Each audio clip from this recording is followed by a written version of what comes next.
Perdana Menteri Netanyahu dikabarkan menghapus peta tepi barat Palestina yang diduduki.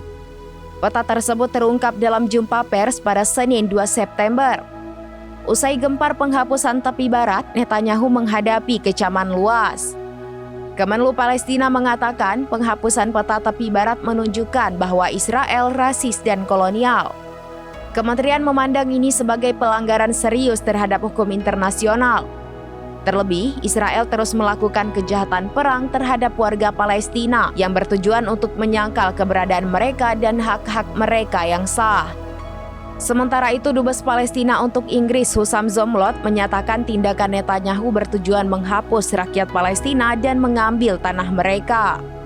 Sebaliknya, ia mempertanyakan apa yang akan terjadi jika seorang politisi Palestina yang melakukan hal ini. Kecaman juga datang dari seorang sejarawan Timur Tengah asal Rad. Rad menilai penghapusan tepi barat sebagai bagian dari kampanye genosida yang sama seperti di Gaza, di mana IDF kemungkinan menyerang tepi barat dengan dukungan Amerika Serikat.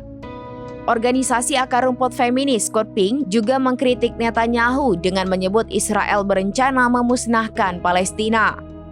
Ia pun mempertanyakan sikap organisasi internasional yang bungkam atas hal ini.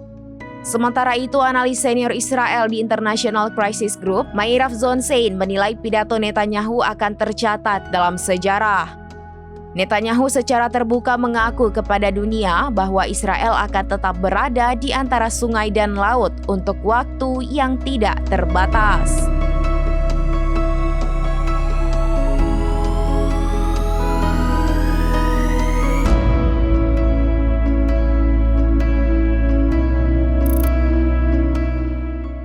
Download Tribun X sekarang, menghadirkan lokal menjadi Indonesia.